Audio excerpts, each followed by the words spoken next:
All right, it's Adam Caplan here for SportsGrid Super Bowl 59, and the guy to my right is one half of the McCourty brothers, Jason McCourty. Good to see you, my friend. Yeah, good to see you. All right, so first of all, okay, where do we start? Because you're doing television for ESPN, you're doing Get Up, and you're doing NFL Live too? Yep. Okay, yep. which I did when I was there.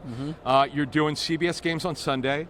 So you're doing it all. Now you're a full-fledged media guy. Now, you worked, I know you were with the Patriots for a little bit. Yeah.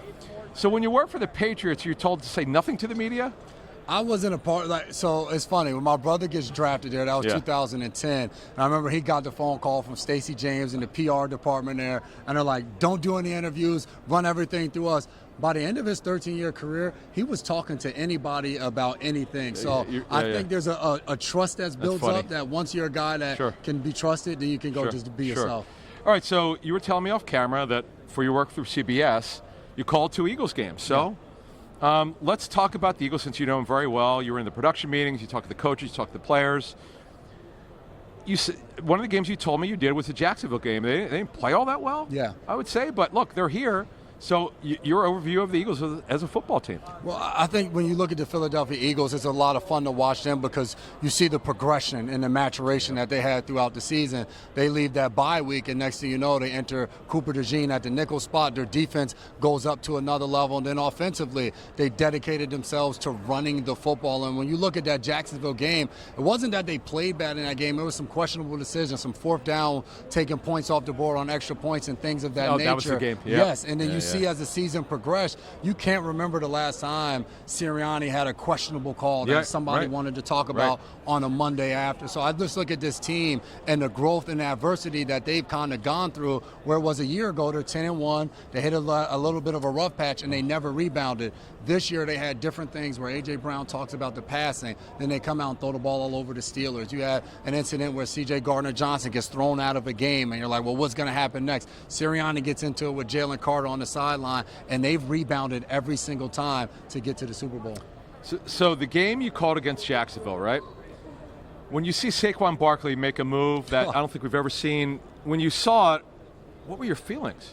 I remember pushing Tiki Barber in the booth. We were calling the game together, and I said to him, like, can you do that? Like, is there another running back? So it was just insane, and I think the coolest thing about Saquon Barkley, obviously we get a chance to see what he does on the football field, but when we're sitting there talking to him in a production meeting, we had him the last game of the season as well, and he was he going to play? Was he going to break the record, Eric Dickerson's record? And just somehow we ended up talking about the Giants, and obviously he played there for a while, and he ends up talking about how he has built a relationship with Tyrone Tracy just through seeing him perform, and he reached out to him. Saquon did on social media, and they were planning a workout. That just goes to show you the type of teammate and the type of person he is. I think it goes without saying, obviously, how great he is on the field, but who he is as a person is huge. So, by the way, I know the game against the Giants that you called, Tanner McKee was the quarterback. Yeah. What are the Eagles' feelings on Tanner McKee? They love Tanner McKee, and I think beyond what we watched him do when he got his opportunity, the way guys talked about him in the locker room, this is a guy that has the ability to relate to everybody in the locker room.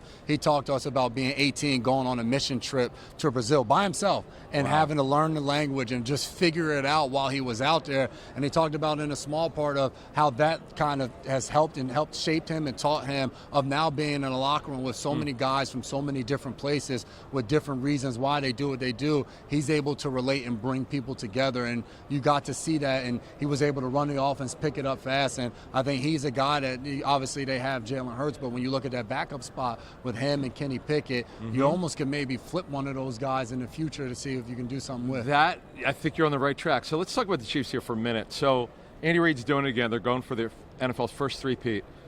Why are they so good? I think when I got to New England, there was Bill Belichick saying was, in order to win, you got to keep from losing.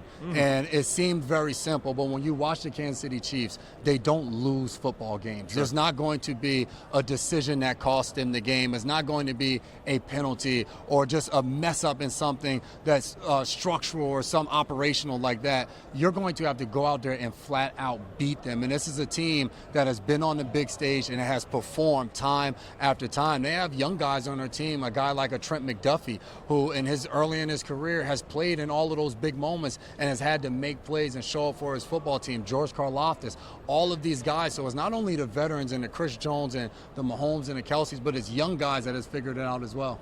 All right, so Jason, let's look forward to Sunday. Let's fast forward. So how do you see this game breaking down?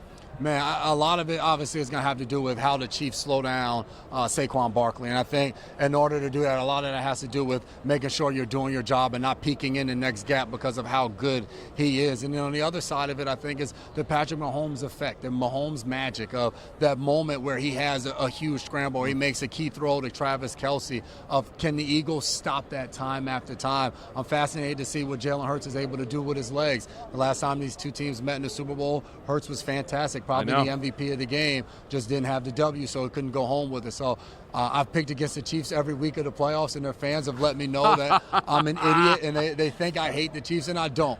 I think it's extremely hard to three-peat just to get back to the Super Bowl. So they've defied all odds, so it's extremely hard to pick against them. So who are you picking? The Eagles. Eagles. Oh, another former NFL player. We're about 60-40 on the Eagles. So for Jason McCourty, I'm Adam Caplan.